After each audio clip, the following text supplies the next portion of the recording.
Revd Dr. Roger Walton, I'm always so happy to see you, but why are you here today at conference? Well, there are two reasons, Jenny. One is that yesterday I was privileged to preside at an ordination. It was a wonderful occasion. And today I'm presenting a report on behalf of the Methodist Schools Committee. That was a really interesting report to read. What kind of things are going to be included in this 10-year strategy? Well, there are kind of two main lines to it. The first is that we want to affirm and celebrate and strengthen what Methodists are doing up and down the country in relation to their local school, whether it's through their circuit or their church. We want our engagement with schools is massive, and we want to celebrate that and strengthen that by some more training and some support.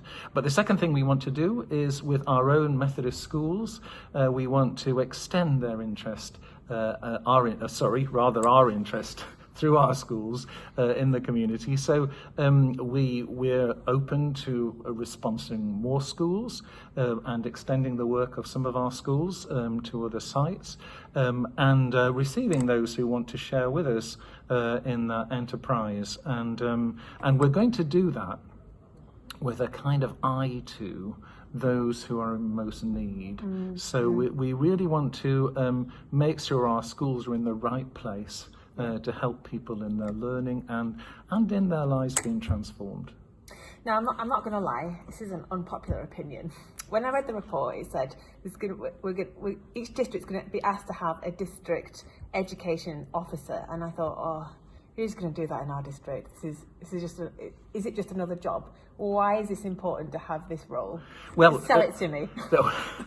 Well, first of all, I need to say that, of course, this was asked at the Education Commission report, which came in 2012. That was the suggestion.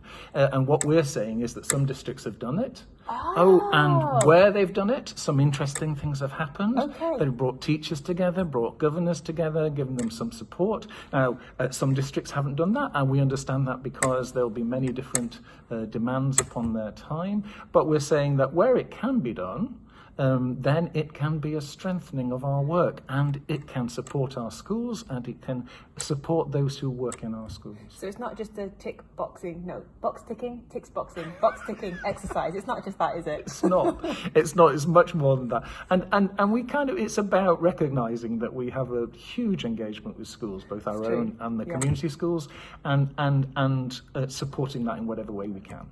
In this secular world, though, is there a place for faith schools still?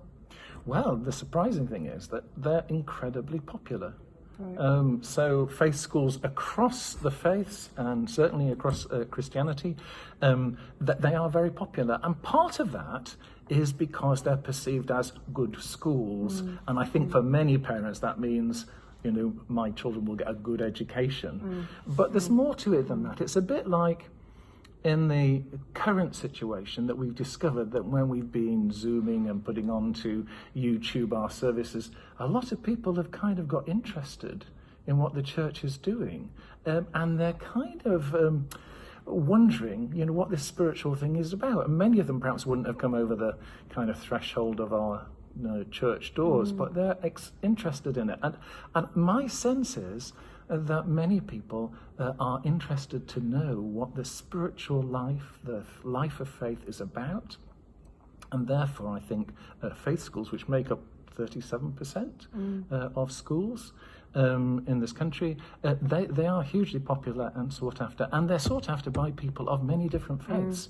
So people who are Hindu or Muslim will choose a Christian faith school because they know there that the idea of faith will be respected, that God will be worshipped, and they want their children to grow up in that context. So last question. To Marjorie in the pew, who's reading this report or she's heard about this, what message have you got for Marjorie about education and the Methodist Church? Well, Marjorie, what I want to say is this, that somewhere around, probably in your church, certainly in your circuit, there will be people who are involved in the local schools. And it might be, you could be one of them. You could be part of that group that goes in and leads collective worship or supports reading or just engages with the local school. And it kind of shows that we as a Christian community care about what's happening. I love it. Did you hear that, Marjorie? You can go and help do some reading in school. Roger, thank you so much for your time, and every blessing to you and as you continue your work. Thank you. Thank you.